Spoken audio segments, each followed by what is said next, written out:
Well, welcome everybody. This is the Clifton School Committee meeting for Monday, September 24th, 2018. Just as I usually do, of course I don't have it up here, so I'm going to try and bring it. This is being recorded for cablecast and Comcast purposes. It is not an official record of the meeting for those who can come and get our minutes. So there we go. Probably a little out of practice here because it's been almost 2 months since we last met. We're on the new schedule here, so we do not meet on a monthly basis all the time, just only during budget season. So welcome everybody. We have a couple of visitors here, Sylvester and Mrs. Kidd, so thanks for joining us. We'll try and keep this riveting and exciting. Try being the operative word. To kick off, let's start with approval of the minutes for July 16th. Do folks have a chance to look at those? Make a motion to accept the minutes from our July 16th, 2018 meeting. Second. All in favor? Aye. Okay, and then we also had executive session minutes, and we need to take a look at those, which will either hold or release at the next meeting. Correct. So we don't distribute executive session minutes by email because email is a public document, so that would be the one. So you have attached all the executive session minutes from the last year that we have held. So I ask you to hold on to these hard copies, review them, and then next month we can review whether to release them or whether you believe we should continue to hold. Either way, we're supposed to periodically review, and if it's okay to vote to rehold, you're just periodically supposed to do that. And then Look at them again. if we held them, we will keep doing it again next year Correct. at the same time, along with whatever the next year's. Exactly.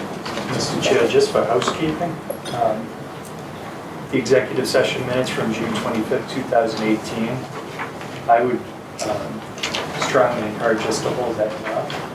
The rest of them, I don't see any reason not to release them if you just want to take care of business. There's only 4 of them there, correct? Sure. Yes, that's correct. Yes, that is correct. So if we just want to take care of it now, unless anybody else has a dissent.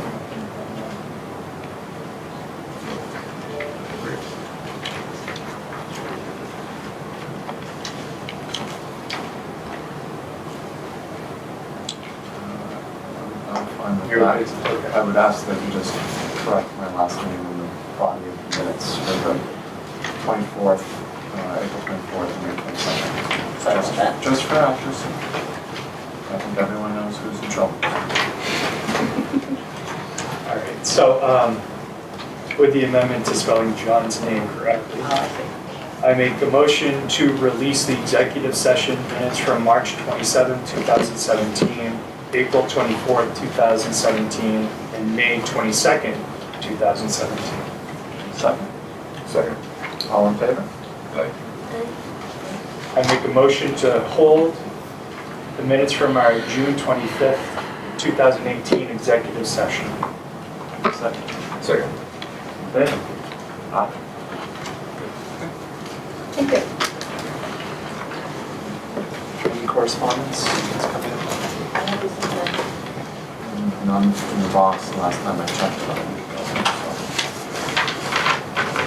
Okay. Do we have any new business? So on to unfinished business. School hours? I wasn't at the last July one, so. That was the letter you sent out about the starting time Oh. and dropping off. Okay, I thought there was gonna come in, but let me, that's I good. think it's combined. Yes. We can speak to both. Yes. School drop-off procedures have been going extremely well. I sent a letter home asking families this year to come up, stick by the guidelines that are outlined in our student handbook. We don't have somebody available to monitor the students before 8 o'clock, and we had a lot of people that were dropping students off prior to that time. So what's happening now, the doors kind of unofficially open at 8 o'clock. Students are welcome into the building as opposed to just standing in the front foyer there. I have staff that is in the cafeteria, so they can go in and sit and do something quietly until 8:15. Then right at 8:15, kids shoot right down to class. It has been, it's been fantastic. Having those kids there without any supervision of any kind, that was an actual waiting to happen in my opinion. So I appreciate the fact that our families are looking out for the kids' best interest in the way. So it's been great. Dennett driveway sign. My understanding is the sign is done. The sign has been done for some time. We're waiting on the grant. And since the granite is a donation, it's kind of hard to force donated items to show up. Apparently it's wherever it's, no, the granite I think is coming actually out of the place in Canada. Where they're actually cutting it out because of how it's done, and as a result, they're sort of, it's a donation. So the donation comes when it's donated. What's the tax season and write-offs? Yeah, so I think a big job got put in front of it and so on and so forth. And it's a big piece of the cost of the sign. And so if money is spent on that, then that's money council doesn't have to spend on other things. So the hope is by the end of the year, hopefully before the ground freezes, so we can put the sign in. They did check on the power down there, and that is all ready to be used and to go. And they're planning to light the sign. So it's coming, we just have to be a little bit patient. The old sign has to do just a little bit more duty before it's retired. Poor thing. Yes. Water treatment. I'm very happy to report that the water treatment facility project is complete. It was a huge undertaking for the town, for the school, for everybody involved. Just watching it being put together was amazing. It was a very intricate system, but it is in place. The water is clean, it looks good, it smells better, it tastes better. It's been a delight to have that up and running. So again, thank you to the town for bearing with us while we navigated through that journey together. But it's done, and I'd be happy to show you before we leave. Great. Have we provided any sort of an announcement or communication out to parents now that it's done? It was in my initial letter home. Okay. It's going to be mentioned in the quarterly newsletter, which is coming up. I think the word is out there pretty well. I was wondering about the water deliveries. We had that supplemental water in the cafeteria. Are we maintaining that contract, or are we going to let that go? When Christine and I spoke about that, that's something that we can definitely cut back on now. It's not as much of a necessity as it once was, so we're looking to kind of pull that back in a little bit. I know we're not necessarily in charge of the Thanksgiving feast. I know that it's a big CASA organized event, but I don't think it would hurt to maybe clean classes and do cheers filled with water from the tap for all of us at the Thanksgiving feast. It's not a bad idea. And we will be bringing it up to the selectmen tonight as well, to let them know that it's done. And I think it was for those of us, all of us here have experienced it to some degree or another, some of us for a very long time, some of us for even a little longer than I have, honestly. It's just, I think it's good for us to make sure that it's out there, that this was done and all of that. And, it also, I will be taking a picture of the facility today just because I think it's pretty impressive. In fact, there's more room in that room now than there was before, which is a really impressive feat considering that there was more stuff in there now. What was impressive to me when I came in one day, and the driveway was all torn up, there was a giant hole next to the building, some of the bricks had been moved, and I just thought, they know what they're doing. There's a hole drilled into the side of the wall. I said, oh boy, but it all worked out. And actually, we were able to use the class of 18 class gift to the Dennett with the pear tree, which we planted out right next to the walkway. So while we had all the equipment here, and we did a big hole so we can put that tree in the ground, and so it's going to look nice. And we just have a little bit left to pay consulting, but The only that's left is his final green sale invoices.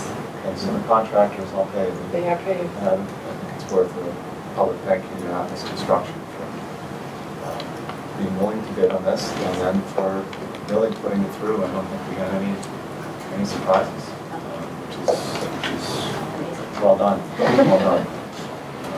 Well deserved at this point. playground safety.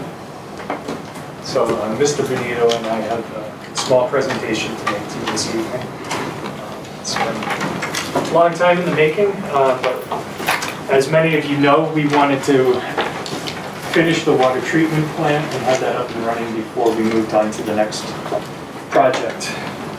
So, we've known for quite some time that our facilities for the playground here at the Dennett definitely would not be something that would be approved in 2018 as currently configured.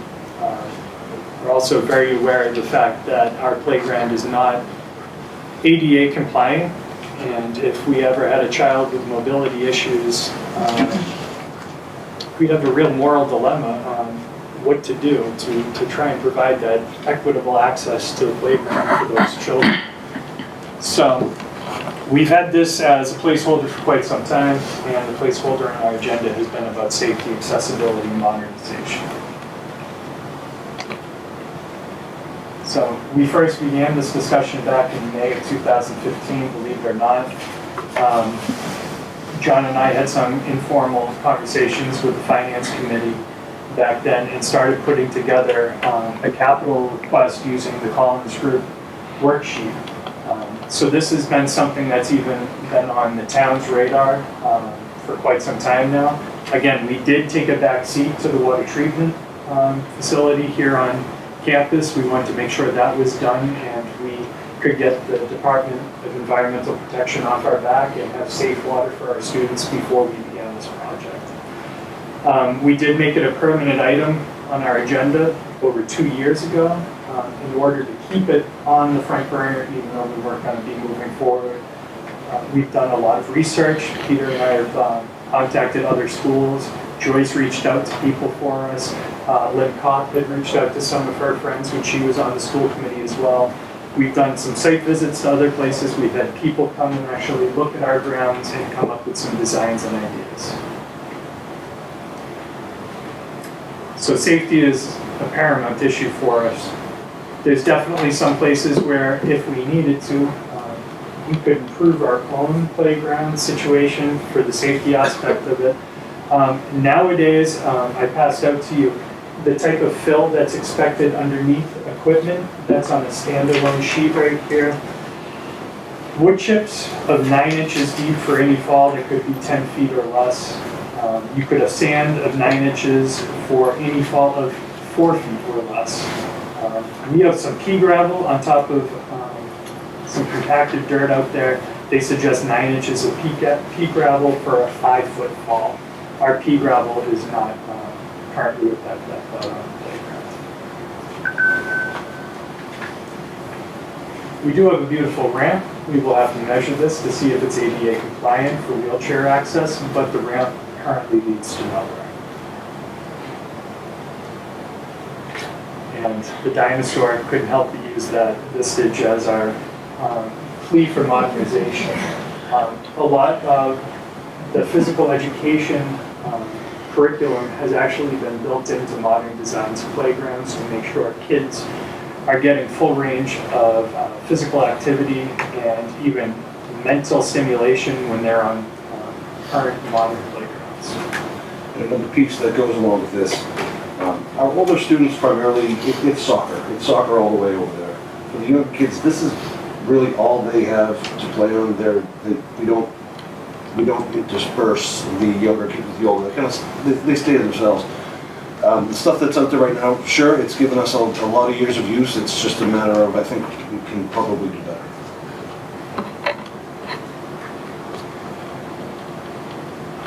So, working with Joe Dufour, who's done work in the Union 31 schools and on the South Shore. Peter and I met with him about 1.5 years ago. He was one of the people who was nice enough to actually come to campus and look at our current facilities. Peter and I sat down and discussed some of the wants and needs that we had. And this was the initial design that he came up with for us. You can see that blue area on the design, that's a rubberized matting. That complies with not only the impact of falls, but also with ADA compliance. Students who have wheelchairs or crutches can be fully mobile on that surface and access the play structure, can access the slide and some of the other aspects of the playground. Around back is a bank of swings. What this picture doesn't fully show is that rubberized surface does transverse along the border all the way over to the swing. And the first swing in that bank of swings is a handicap accessible swing. So they can sit and play with their friends, they can swing with their friends, and they can get to the play structure with their friends. So that design that you just saw there, the playground equipment would be about $97,000. There'd be some freight. And to put it in, and I'm sorry about the formatting now, Peter. It looks better on PowerPoint than it does on Google Slides. The total for that installation with excavation and with the surfacing, and we went with a combination of wood fiber and a poured rubber mat. If we went exclusively with the poured rubber mat, the project would be out of our reach. So the diagram you just previously saw would be about $181,000. However, we also spoke with the students of Dennett, and one of the things they asked for was could they keep their swings? And if you've been out in the playground, they have 2 banks of swings. So we asked Joe to give us pricing on the second bank of swings. And his price for that came out to about $36,000. So when we put together the primary playground and the second swing set, thank you very much. With a contingency of 20% on the total budget, we'd be looking at a project budget of $256,505. So the obvious question for a little town and a little school whose budget is about $3 million in totality, where is this going to come from? Where are we going to find the funds? We don't want to take it away from instructional budget. We don't want it to come from the operational budget. So I think we owe some thanks to Brian Wick, who was the previous chair before John got here. When we were approaching the idea of school choice, because we had a relatively small class, we realized we'd get some money from those towns who sent children to us.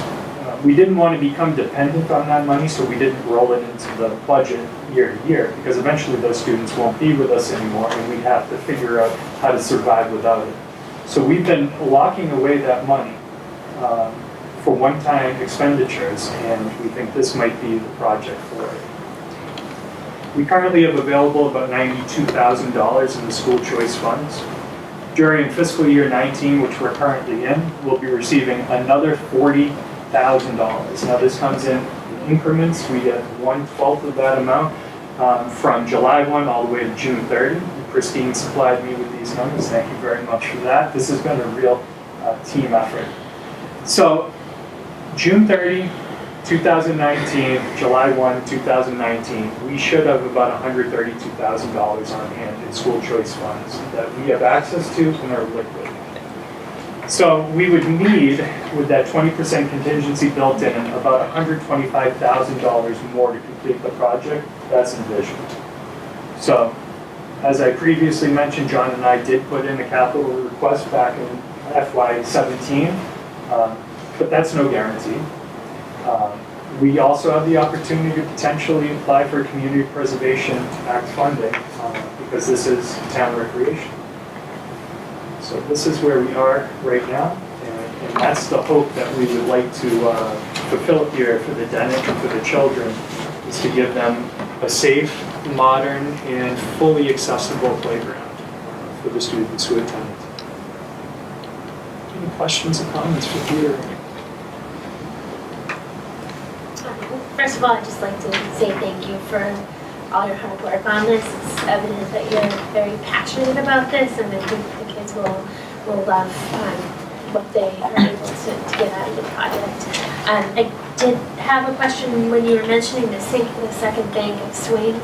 Is that an existing bank of swings that they would just resurface under, or would it be a completely new set of equipment? No, there's actually a schematic for that bank of swings too that I can send to everyone. It would have that rubberized coating along the perimeter as well, and one of the swings in that second would also be a handicap accessible swing. So I believe up there you currently have 8 and 6, I believe so. and this would be 6 and 6. So we'd be down 2 swings, but that's as close as we could get with the current prices and with the technology. Also, the amount of fill that has to be put in just for one bank of swings is a little more than half of what you saw for the full construction of the playground structure in the bank of swings.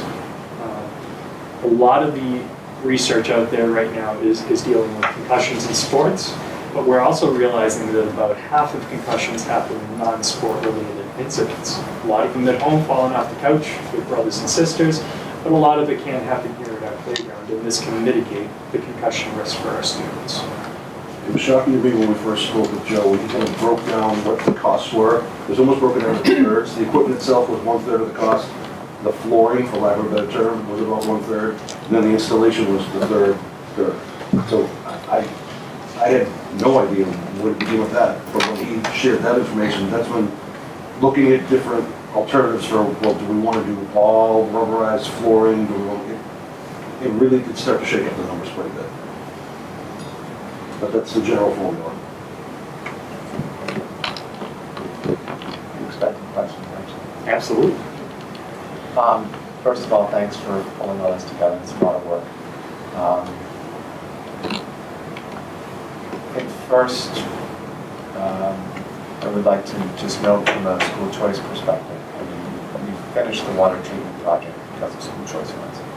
And the town has been phenomenal in being able to try and find additional money, but when you do all of that and you estimate everything great, and it still comes in over budget, you know, we worked with the town to sort of split that over budget cost with some extra money we have left over from last year as well as school choice. So this is working, and this is a great and absolutely perfect use of these funds from the standpoint that this goes right back to the students. You know, this is, you can't, I mean, the water certainly does, but that's not the regular thing, right? But this is an immediate impact, and that's great. And it also gets for safety as well. When looking at these numbers, does that include access to get out to these? So there's a couple of question marks that are still in the air, and we probably need to have some surveying done by certified engineers. That was partially built into the 20% contingency, the understanding that this is not everything soup to nuts at this point. We do have the ramp currently off the back of the building. Also, if you've been to the classrooms off the back of the building, they all have ramps from their doors as well. It looks like we have some of the infrastructure already there. So we just need an expert eye to come in and talk to us about where our leaching fields are for our septic. Currently, our sandbox has some access to some pretty interesting things built right into the sandbox. We'd like to avoid that in the future and have a space that's independent for the students to play in. So that's what the cover was. Well, one of the, I'm not going to try to talk now because that was very well said. So we're trying to be conscious of where this is put. God forbid we ever need to get to the leaching fields where we have to do any septic work at this building. We don't want to disturb this brand new. You mean one track? No, I mean one. I know it's coming because it's never been done since the school was built originally, as far as I know. So, is there any thought to putting two handicap swings on the larger playground and then having a bank of swings that's just swings? Because you're pouring the rubber floor now in 2 places. Probably Joe did this while he was on site doing another playground for us. Okay. So we've got a little bit more to kind of poke at. We have a little bit more to poke at. The base for that second one was about half of the cost for the swing sets, which came in, I think, around $36,000 off the top of my head. So if we could go with pure wood fill, I'm sure we could probably shave another $8,000. So you're going to shift a little bit of it, but right. Yeah, because they're about even. The wood fill, what's the life on that, and what does it take to? When he was here, he told us it's something that you have to keep an eye on once you take receivership. He says usually the wood chips themselves are good for 10 plus years, but you have to make sure if it gets less than the 9 inches deep that you do put some additional filling. This is, we're just talking wood chips? Yep, they just have to be non-arsenic pressure treated wood chips. So you can use clean wood chips or you can use treated with copper. Just to, nobody makes the arsenic pressure treated anymore anyways, but you have to make sure no one ground up arsenic glaze. Right. You can get fresh wood chips from the sawmill, $9 a yard. Right. So we just have to get it from a trusted source and we could put it in our wood And chips. the good thing from there is that that's just it's the side, it's pure tree, not branches and everything like that. Right. It's the leftovers from. And the information I got on the fill comes directly from the Handbook for Public Playground Safety, which is a fully accessible PDF online to anybody who needs it. And they follow all the guidelines that are nationally recognized for safety. So if we end up being able to do this, it's just something we have to add into the regular maintenance sort of procedures as well as sort of guidelines. I believe his to what we're doing. phrase was, you just chuck some wood chips in there, it's fine. Yeah, right.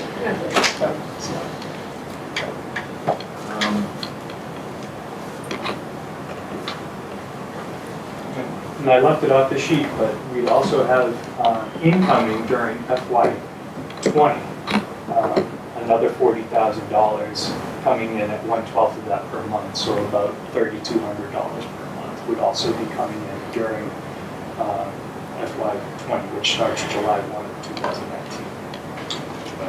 So if we got to the end of the project and we realized we needed some more wood chips, or we needed to maybe get some asphalt put down, we would have some recurring funds for that next year coming. So I guess we need to think that out a little bit too, from the standpoint of where it's going and whether you could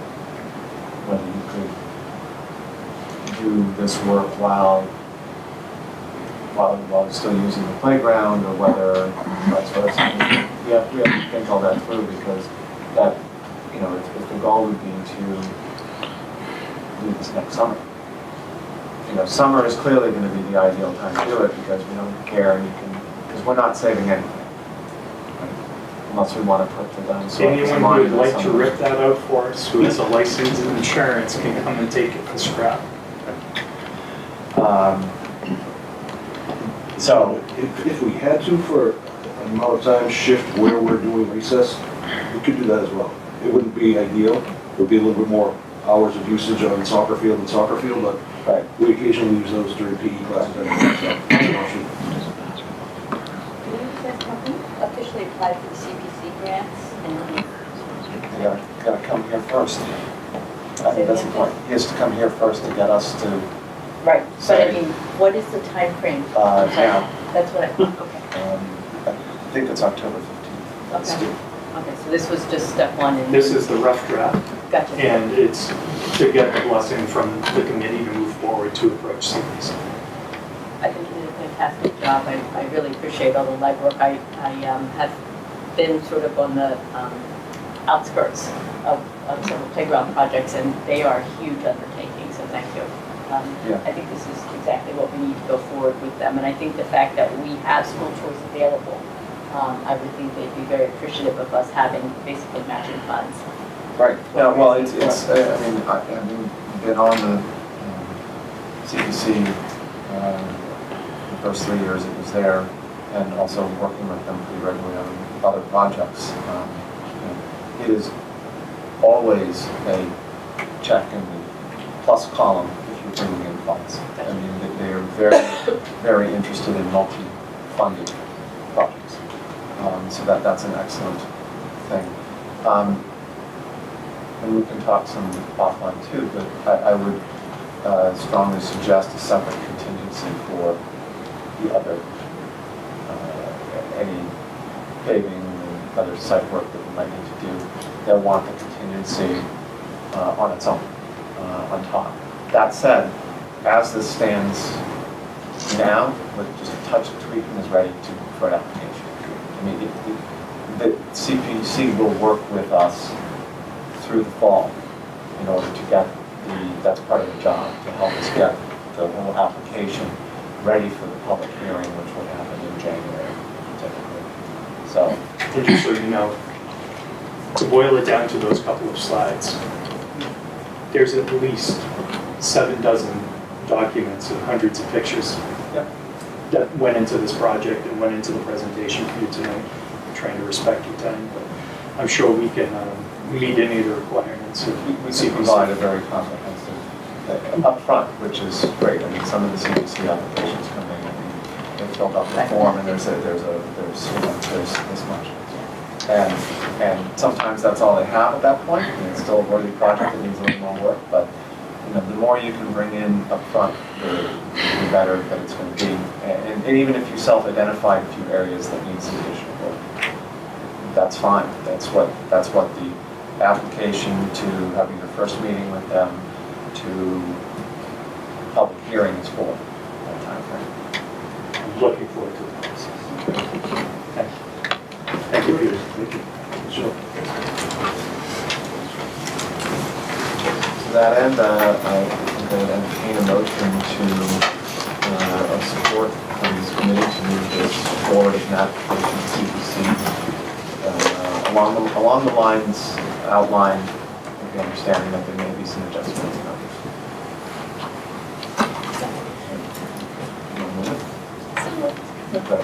Second. All in favor?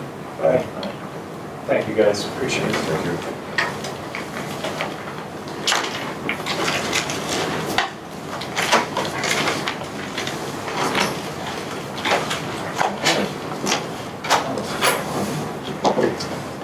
To the next. Yeah. This one's fun though. Yeah, this is way better. Much better than contemplate. Yes.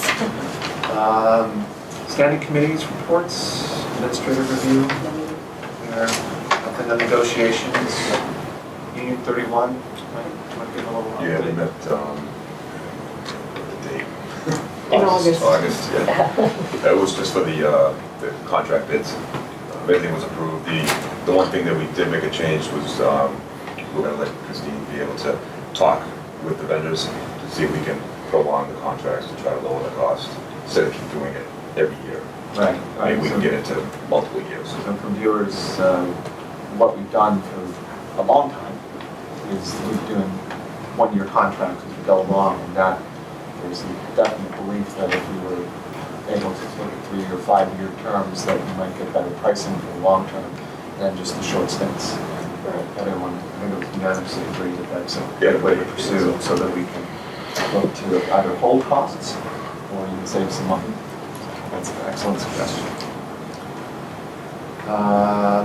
PAC. So I'm the representative. We have my first meeting on the first Thursday of October. So have some good stuff to report at this meeting. Say a policy. We need to have a meeting. There are a handful of policies that have been updated, but they tend to send another set in the fall. And to be honest with you, I was kind of waiting to receive the next set and just to try to do them all at once. So I anticipate that will be coming out soon. It usually comes out at the beginning of October. I'm going to try and promise there'll be less than last time. Well, You're not there gonna aren't that many. I mean, we did 120 last time, so how many can be left? It was a pretty awful year. You were a real trooper about it. It's good times. Good. I don't think we have anything else in capital improvement. I would just reference, Peter, you weren't here at the last meeting. We brought up the wires down at the end of the driveway, Yes, which are a little low, a little bit estimate. I would agree. Have we reached out to our friends at NSTAR? Because I think if we haven't, or we should, because, We did, but we will follow up. yeah, so they've heard us loud and clear. I believe so. Yeah, we should follow up on that. It just, it's too low. If I still don't have my car, I can touch it, which probably would not be a good idea. Legislative? So don't forget to vote on November 6th. And as all politics are local, we're part of Division 3 of MASC, and they're having a dinner October 24th at the Boston Tavern. in East Bridgewater at 6 o'clock to go over resolutions for the joint conference that'll be held down in Hyannis on November 7th through November 10th. Dinner is served. It's a pretty informative session. You get to meet some active members of other school committees and hear what's going on. And then we get down to business, discussing the platform that we're proposing to send to the State House for their next legislative session. I am a division officer for Division 3, so I will be there if anybody would like to join me. Again, you just sign up and it's free cost to you. And conference down at Cape, there is cost associated with that. However, there's a deal for the Friday, Saturday workshops, and if you go Saturday only, those workshops are free. It happens to be one on school start times, and I know that's an item of interest for some people, so if you want to hear what other towns have been dealing with and what the state's talking about, please join me down in Hyannis. Then we definitely had a few single signature warrants. There were 3 events that happened. On August 7th, John came in to sign a warrant for the water system for $59,531.00. On August 27th, we had a regular group of warrants. There were 10 warrants totaling $151,840.69.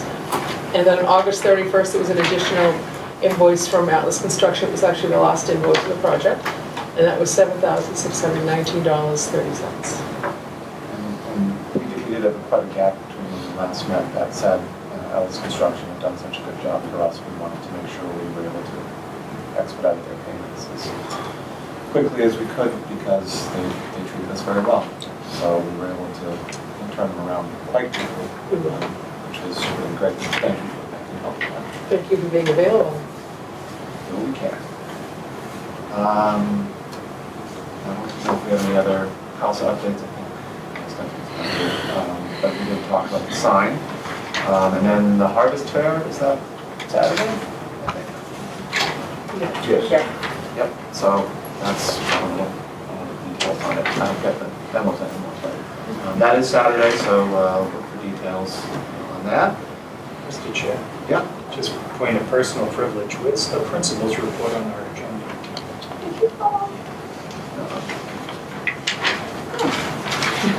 Sorry, Well, I think it's safe to. I don't think Lisa did it on purpose. We still have to do it. At least it did it as a favor. Yeah. Getting that $20 back. If you'd like me to go now, John, I'd be happy to. Yes, please. Okay. Thank you. I would have noticed. Principal's report as of September 2018, our enrollment is at an even 200 students. Over the course of the summer, we had a number of families that left town for a variety of reasons, and we've been looking online, and we have a substantial number of homes for sale in town right now, and hopefully they'll be filled with families that have younger students. So we lost a number of students from grade 6. From grade 5 to 6, we lost 6 students, which is a huge chunk from grade 5 to grade 6. Since 4 was on a grade, Correct. and now it's not. Are they still living in the town? And they went to this also? They moved. Well, there are a lot of family-oriented homes for sale. Absolutely. Some are selling, but we're probably in a slow period now. But okay. But we had a very healthy kindergarten class coming. Correct. Again. 29.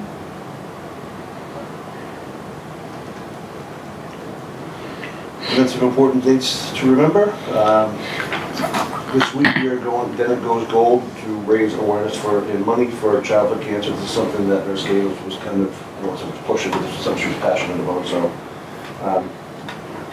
the event culminates with everybody wearing gold on September 28th. We have a golden boot in the office right now that we're hoping to fill with change, spare money, and all that will go to research for childhood cancer. So we're happy to be a part of that. Harvest Fair is this Saturday, and that's from 11 to 2 here at school. We have no school on Columbus Day, which is October 8th. No school for students on October 9th. We have an in-service day that day. CASA will be meeting here at 7 o'clock on October 16th. We have our first round of parent conferences on October 18th. That's an early release date, 12:45 dismissal. Lunch will be served, and I will be sending out a reminder. Grade 6 takes their first field trip of the year to 5 Wits out in Foxborough. There will be a Halloween dance that's on October 26th from 6:30 to 8. And I do want to take a moment to thank parents and families, teachers. We've had a really smooth transition into the new school year, so I appreciate everybody's hard work in getting students here on time. Thank you. Thank you. Mrs. Chair, Yes. I don't know if everyone had the opportunity to read the article about the Dennett Elementary School in the local newspaper, but I'd like to thank the reporter who came out. The reporting was some of the best I've ever seen, and it really painted this school, Mr. Veneto and all of the staff, in an extremely positive light. And I just wanted to congratulate you on being featured in that article and representing our school so well. And I was very proud to read that and have a copy of it at my home. Excellent, thank you. Christine? Thank you. I'm not sure how many people have a package or looking at a package online. Fortunately, there's very little to report this evening. Things are going pretty well. Just a couple of minor things I will bring to your attention. On page 2 of the detail, about 2/3 of the way down the page, is a deficit in our telephone account. As you know, we did some work on our telephone system and we have some new line structures going on. So what I'm reflecting there is the worst case scenario, in case nothing improves. But we're expecting that some of this, what we're seeing right now, is just a little jump from that initial transfer. So we're hoping that that will smooth out. And then on page 3, in the middle of, right in the middle of the page, under special education contracted services, there is a deficit of about $11,000. That will change because there was an invoice recorded for a student that is actually more applicable towards their tuition payment, so it'll be moved, and so that account, that will free up that deficit. And the only thing I want to mention is under other district vocational, you do not see all the encumbrances there yet. I commit to having those in for the next meeting, but we are expecting a surplus this year. We're not in danger of not having surplus, so next month we'll see that final balance. Are there any questions? Back on the phone, so we installed new phones. And so So the this phone is- system System. internally. And so this is an issue with stuff going to the phone system. There was some lines that had to change because of the new phone system. So before I talk, Steve Powell, who's been helpful with this, and there were some changes that had to be done with our lines with Verizon to make all this work. So we're just waiting to see how it all will work itself out. So it's voice over internet phone, but we still use Verizon. We still use Verizon for fax lines and things like that, Oh. at least in emergency lines that we need to maintain. So there were just some kinks that we had to overcome with that, and we're just trying to work it all out.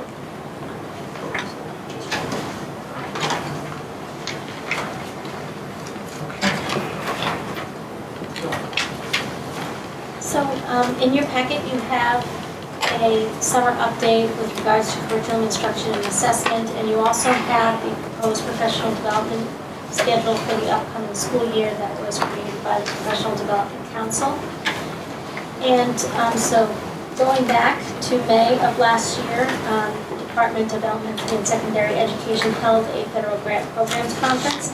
And this was our first year completing the consolidated Every Student Succeeds Act grant workbook, and our Title I, Title IIA, and Title IV grants were all submitted over the summer. Steve Blatt and Melissa Farrell were appointed as mentor leaders, and they are responsible for working with the new teacher induction meetings and mentor training, and they have worked with the building principals over the summer to make sure that each beginning educator has a mentor. And on August 24th, we provided all new faculty with a full-day orientation. The curriculum coordinators have begun a book study and are working on an action plan for the school year to help further implement social emotional learning in the classroom.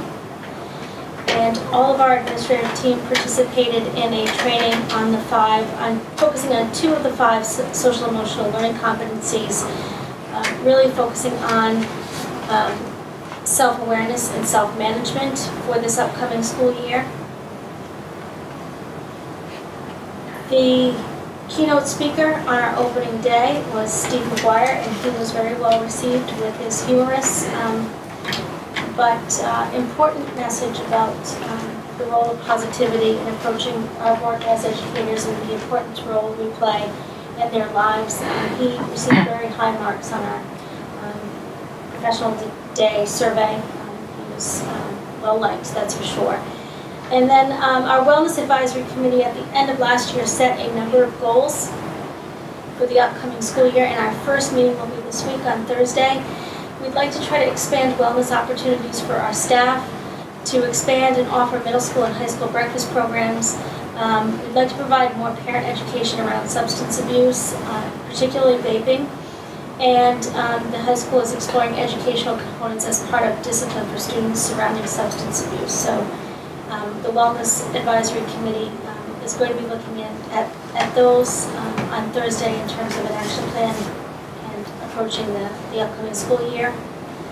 During our administrative retreat this summer, we reviewed and updated our plan for success, and we set and aligned our building goals, and ultimately our own personal goals will be aligned with our focus areas for the upcoming school year. We also had Attorney DuPere and administrators with an overview on student discipline and bullying investigations, and the administrators also reviewed the emergency response plans for all of our schools in preparation for our annual review with the chiefs. Summer newsletter was shared with the community in July, and we're looking at our fall installation soon in October. And thank you to all of our contributors who make the newsletter possible. The governor is planning a statewide STEM week from October 22nd through the 26th. And Scott Farrell, who is a secondary STEM coordinator, was appointed a STEM ambassador. And so he is going to be working with Melissa Farrell to make sure that our STEM week is a true pre-K through 12 learning experience. And so the activities that we focus on that week and possibly are visited by officials from the state will not just be a secondary venture. It will actually be all of our schools participating in some of these activities and highlighting what we do in classrooms to support STEM. And then the last item are more, the last two items. One is about the MyCap, My Career and Academic Plan, which is more of a secondary item, but I included it in here for you so that you're aware that our Director of Guidance, John Garofalo, along with the high school administrative team, is putting together a small team to participate in the opportunity. And then secondly, because we have talked about sheltered English immersion endorsement before as a requirement for teachers, I wanted you to be aware of the new regulation as it applies to career vocational technical teachers. So at one time it was just for academic teachers. That expectation has now expanded to career vocational tech teachers who, if they had an English learner in their class in the 2017-2018 year, must now earn SEI endorsement by 2021. So that's more of just a regulatory FYI for you as well. Any questions? Thank you.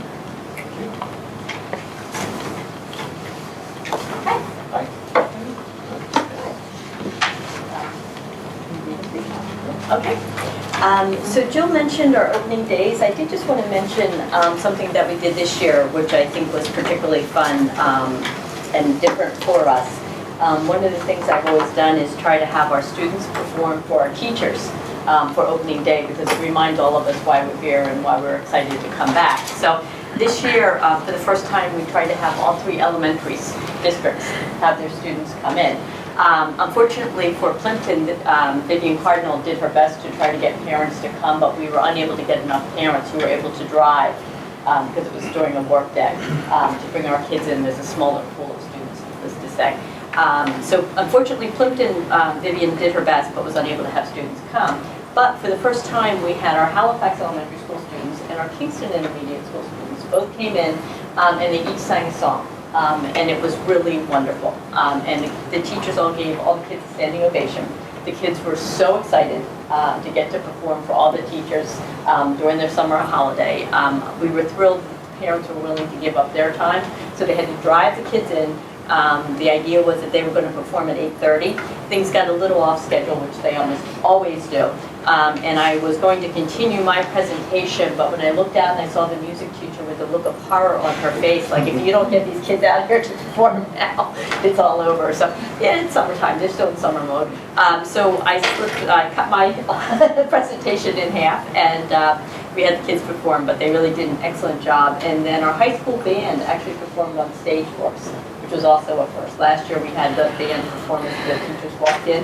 This year the kids actually designed their own program and did a presentation for us. So, you know, it was really, I think, a well-received and fun opening day. So, again, I really enjoy and appreciate the parents and students willing to give up some time in their summer before they have to be here to perform for us. And I know it means the world to the teachers. So it's a very nice beginning for us. You have a copy of the school calendar. I know we're trying to avoid paper, but most all of us like to have those on our calendar, so on your refrigerator. So all we need is, anybody needs magnets, just let me know and I'll make sure to get you some. There's your refrigerator part. The next thing I wanted to mention was our roof audit. So I sent this out as a hard copy to you. You may remember last year, we've been talking for a while about some of the leakage that we've had here. We were able to hire a company, Habib and Associates. There are some architects that I've come to know through the MSBA grant in Halifax, and they were kind enough to do a roof assessment for Dennett as well as Kingston. And they had just recently acquired a drone and some other equipment, which really we were sort of test guinea pigs for. And they presented a report which was very in-depth and somewhat depressing for us. But basically the roof, as we suspected, is definitely in need of pretty serious repair. We are not eligible yet to even begin to apply for an MSBA grant because it has to be 20 years old. The roof has to be 20 years old. I'd just like to pause on that for Sure. a moment. So how much of the roof was put on in 1990 versus how much was put on in 2001? You know, I mean, was the 2001 work, in other words, how does the grant look at that? Was the 2001 work to repair some stuff, or was it all net new? I mean, you can see that there's most of the roof is the 1990 roof. I don't know the answer to that. If Yeah. most of the roof is the 1990 roof, then it would be eligible for applying for an MSBA grant. If the 2001, I don't know. I don't have it with me. You know, so So we might need to do a little I bit more think we're going to need to research. do a little more research. I mean, I also don't know that, we're going to touch base with the selectmen about this Right. tonight, but this clearly will be with the selectmen and FinCom, a whole discussion that we need to have. I mean, my assumption is that the white stuff, which covers the majority of the school, not including, the gym and stuff, is old. But then it looks like they didn't say there were issues with well, there's no issues with the blue. Okay. And I think they also said in here there aren't issues with the roof over the cafeteria. Okay. Because they said only it's the flat roof that were the issues. So you are looking at two decent sections. There's the part over the back here of the classrooms before it goes down the hallway there, and then there's this little piece over there. So I think we need to do a little bit of research on that to understand where that's at. Okay. That said, if it's like, well, we can do the old part, but you can't do the not so old parts, then that probably doesn't make sense. It probably makes sense to get it all on the same page. Clearly there are issues here. Right. We also clearly can't do this without some backup. And because I think so we're all operating, knowing this, the cards are pulling. The price came in at $1.2 million for, to completely redo the roof, which is actually less than what I thought. And it looks like there was some interesting work done up there, not just in repairs, but even when they did the work in 2001, 2002. It doesn't look like they integrated the new stuff very well with the old. It doesn't look very good. it's a disaster, actually, but, I'm looking at it here and I'm like, yeah, I where mean, the hell did this work? I think I could have done a better job, I don't know anything about roofing, but I wouldn't have left it like that. The white membrane's not even, on this photo, it's not even adhered to the Yeah. roof. Yeah, I wonder why it's leaking. So, unless, if we are able to determine that we are eligible for grant because 70 or 80% is Right. old and not quite as old, and the other stuff that's not quite as old doesn't count towards that, then it's a question of where this can be slotted in a way that works with the town. Sure. If not, then I think we're gonna have to come up with a Band-Aid approach sooner rather than later to get us to the point that we're at 5 more years down, or 4 more years down the road till the not so old is now 20. Because I don't think, it doesn't seem like doing nothing is gonna work. I would agree. I mean, at a minimum, we will certainly need to do some repairs. Wet insulation is certainly not helpful. I don't think it's healthy either. No. That's, that's the other piece. It's not helpful Sure. from an insulation value, it's not helpful from a leaking value, and it's also could lead to other issues that we deal with. Right. But luckily, there isn't wet insulation in all of the buildings. There's just some sections where they might have to go in, cut it open, just pull it out, put another patch. And Mike, I don't think the. So have they looked at has anybody looked at the insulation in there at all? They did some holes. I believe they did some. No mold growth in there? I was told that. Yeah. Again, it was just I think a that would have been test. the report. Yeah. it was Yeah, only I'm a- just surprised there's no mold in there. Thankful. yeah. Yeah, thankful to you. I think your reaction to this whole situation sums it up for all of us. Yeah. You're about as good at hiding your facial expressions as I am. And I don't think that other roofing system that we were talking about in the prior meeting is anywhere near what you can do with this, since you have fundamental problems with the Yeah. base of what this is. It seems like that overcoating system makes sense when you have a roof that's getting old and could fail, Right. but. this Take roof more is- passes. Yeah, well, I mean, there's, So we'll do a little bit more work. I know Pete did a little research and was able to locate some documents. So hopefully we can do a little more research and locate some other documents. John and I are going at the end of this meeting to Selectmen's meeting at 6:30. And I think this is one of the things we're going to talk about.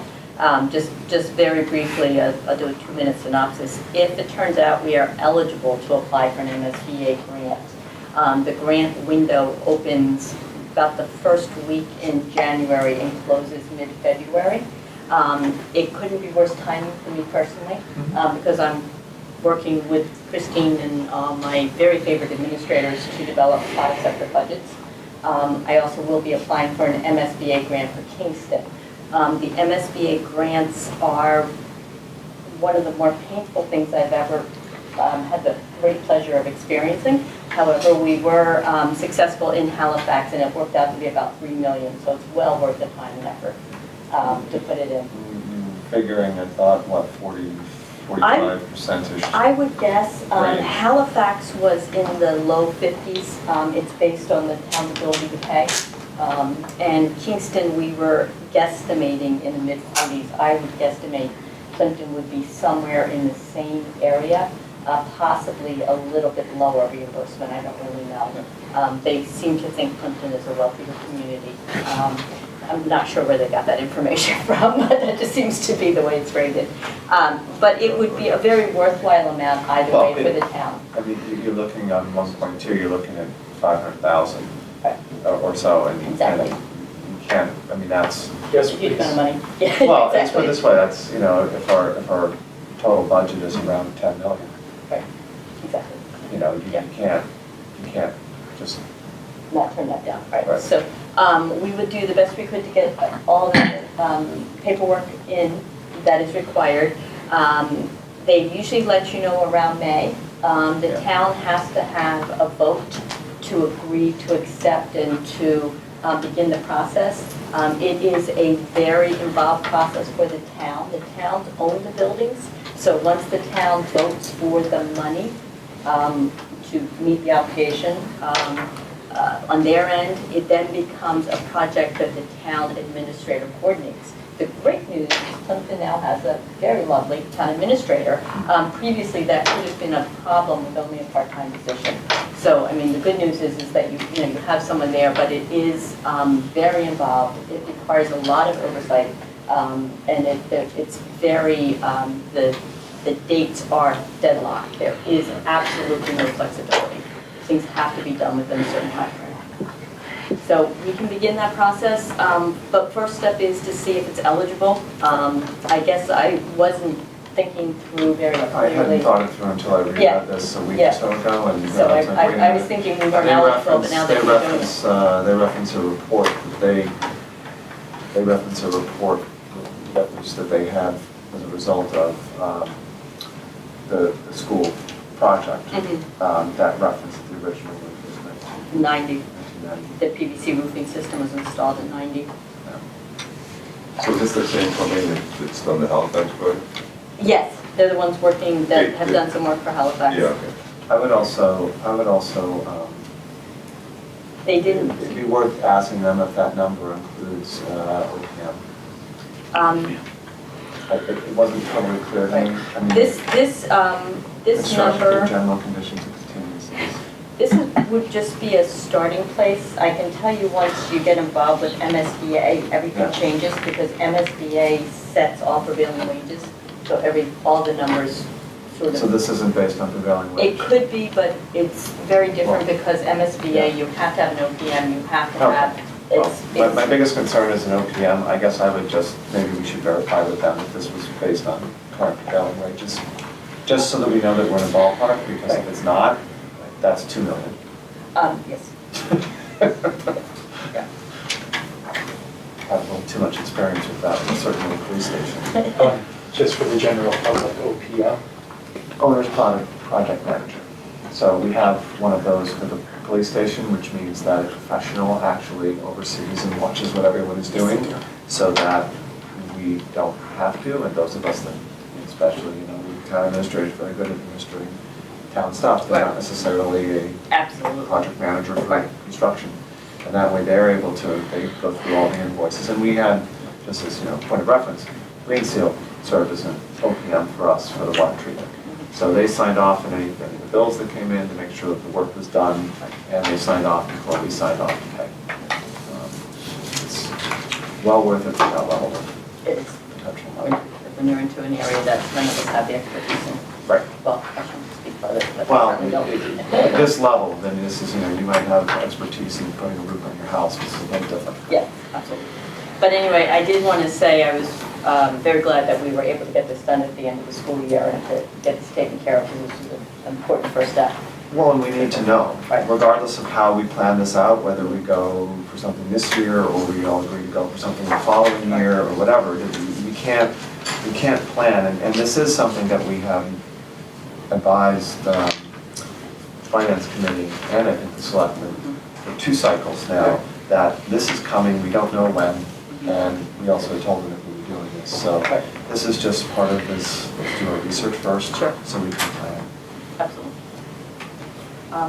The last thing I have, excuse me, is some, Can we just talk about that one? Sure. When you talk, I know it's long out of the way, but are there any other options we can do? Like, do they do any other options with the roof besides just putting a new membrane down?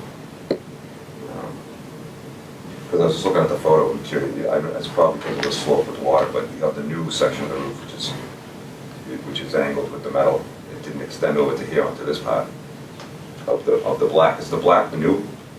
Was that So old? the way that I am interpreting this is the white is the old, the black is the older, it's 15 years, 16 years old, and it was done at the time of the renovation. That said, we know we have had some low bid issues here over the years. Fair statement. we have in every. And it would seem from some of the look that you're seeing here that there were some issues, and the OPM that was hired for this project did not do very much project management. And the school committee was left to sort of do the best they could. That's the history of the project goes. So, you know, my assumption is that, and certainly as we get further into this, we can ask more about it. My assumption is that this done properly should provide a roof for a good long time. And in fairness to the white roof, I mean, 1990s, a long time ago. Absolutely. Just to give you an example, Mike, again, I'm certainly not a roofing expert, but having gone through a Halifax roof and we're now on the windows and sidings and doors and next year's fire sprinklers, and I've done some sewers at the high school and I've learned a lot more about building than I ever wanted to know. But anyway, when we were working on the Halifax roof and they came in, when they were going through the design, several things came up. The inner courtyard had trees which had become extremely overgrown and which were the cause of some of the rotting of the roof. And that was determined that by removing them, it would help the new roof. So making some changes happens as part of the process. Halifax also, because it is in the historical district and is considered a historical building, they put in these sort of fake chimneys, which are kind of interesting black things that are covering nothing. In some cases there was some things they covered. So they made some changes to those, trying to still keep the character that the town was looking for, but hopefully no longer providing the lovely area for leakage. So, you know, things do get changed. They don't replace it necessarily as is, if as it is not acceptable, I guess is the best way of saying it. I think the other issue you have with this is that this is piecemeal. Yes. And so if you go through and do an entire new roof, it should be pretty seamless is the wrong word, but seems. But it should be more unified system, whereas it looks like some of the issues here are directly a result of joining Way to go, way out. old Yeah. things with new things, and contractors not spending the time that they should to put things together, and then going back and jury-rigging things later. You know, because who's going to look at the roof? You know, and get away with that. So, I mean, my hope is that they would also, when you engineer this, you would look to the existing roof to tell you where the problems. So if you have pools of water, then clearly you need to make sure that the roof is designed so there's no water pools up there. If the existing drains are clogged, then maybe you need bigger drains to be able to take stuff down. And you should be able to get, my assumption is you should be able to get a good 30 years out of a brand new roof. And there's a little bit more with today's materials. But I think we're almost there on the white one, but clearly it's been a little rough. It's not getting better. Yeah, absolutely, absolutely. So again, our goal tonight is, with the selectmen, is just to give them a heads up. I've sent them a copy of the report, just so that they're aware, and we can get the process going between them and FinCom to understand what we need to do and make sure this is on the radar screen from a capital perspective. If the town can protect its investment, its largest and most expensive building. One thing I just wanted to bring up, I did in my former life, did some project management in the city, and in reading this proposal, one thing I didn't see a lot of was the consultant talking about HVAC systems, and when a roof is replaced in its entirety, the whole roof is, you have to lift up all the HVAC systems, put them somewhere else, especially when there are people in the building, and then Not necessarily, it depends on how they're designed. In Kingston, and I believe in this building, that is not true. Oh, good. We put in $1.6 million. I'm sorry, just trying to remember which project it was. I think it was 1.6.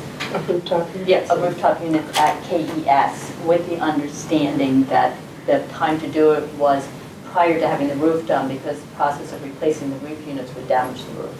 So they put in the HVAC first, and then you do the roof. So they're actually designed around, and you roof around the building with the HVAC. I apologize, I'm not 100% positive, but I know there was a very specific reason we did it in that order. I mean, this is a notional number. I mean, Yeah. there's a lot more work that Yeah. needed to be done before we could even get to the point that we felt we had a good number to then even start the whole process. And then you still have to add to that, because it seems like even when you have really good estimating, which we did in, police station, 6,000 square feet, we up one sign, down the other of estimating that, and we had one bid we could accept. I mean, And this was a hungry contractor, Yeah. because he wants to be able to have a police station on his thing. So, that's, even with all of that work, with all these professional estimators doing everything, we came in just under the wire on it. So, there's a lot more to do, but this gives us some idea of what we're talking about. And it's not gonna get cheaper. No, So, that's sort of absolutely your, not. that's The way your, to put it off though. your baseline. Um, Thank you for getting this done. Oh, yes, This yeah, again. is really needed, and it gives us something to talk about. Yeah, absolutely. So just very briefly, I just wanted to mention a training that we're going to be offering and have offered, or in the process of offering in all the districts. It's called Stop the Bleed training, and it's training that is put on by the one of our firefighters who's actually a Kingston School Committee member, Mike Gallagher. And he does it in conjunction with the towns that he's presenting for. We've already done the training at KES and KIS. We have it scheduled at both the middle school and the high school. And Dennett, Mike Gallagher is reaching out to work with the town to locate a date. So the Stop the Bleed training is training using tourniquets. It was developed or reinvented, is probably a better way of saying it, unfortunately, right after Sandy Hook, because one of the discoveries was that many of the children, if some of the adults present had been properly trained, potentially could have saved some of the children from bleed out, because they're so small and it doesn't take very long. So Mike is become a trainer for this.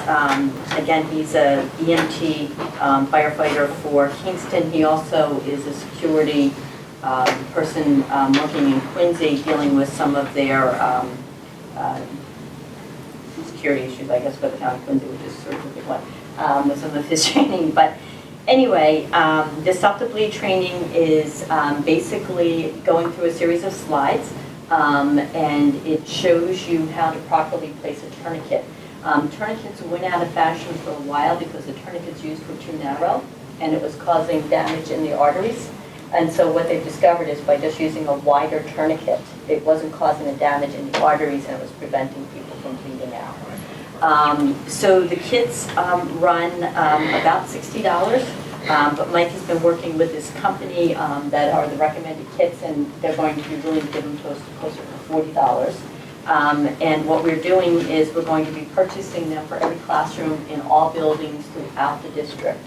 And all the staff will be trained, teachers, custodians, secretaries, everyone will be trained, because you don't know when or if you would need it. It is something that has really taken the country by storm, I guess. I'm not quite sure what the proper way of saying it was, but even the recent shark attack in Truro, the first one, the gentleman was saved that someone had done the Stop the Bleed training, and he was actually saved from tourniquets. So it is something that I very much believe strongly in, and we are going to give up one of our staff meetings. We're just waiting for the confirmation on the date. In terms of the kits, again, each classroom will have one, and then we'll get a larger kit, which tend to be housed outside the nurse's offices where we've been doing them in the buildings. It is something that we will be approaching CASA here or PTO to see if they have any interest in helping us fund some of them. Again, every space, the library, all classrooms, any place where there potentially would be people will be receiving a kit.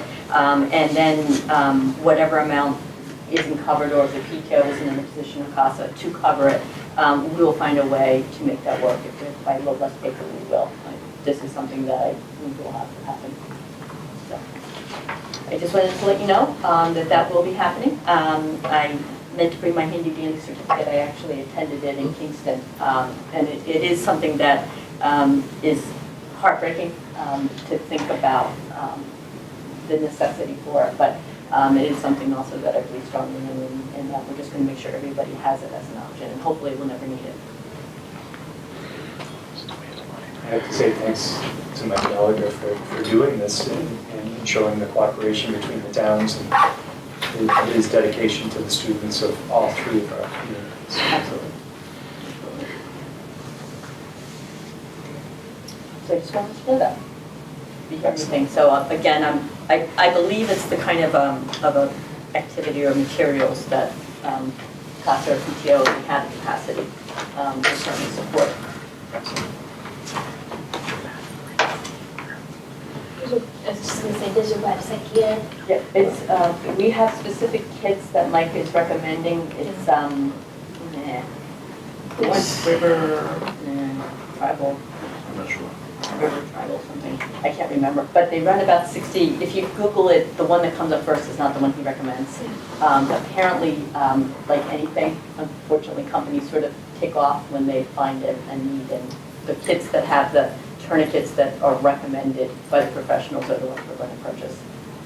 But are those ones around 60 for the red bag individual Yeah. kits? Yeah, the ones, the company that he recommends, they're willing to give them to us for closer to the 40.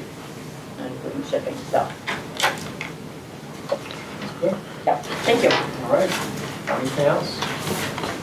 There's no executive session, so on that note, our next school committee meeting will be November 5th, 2018, 5 p.m. right here.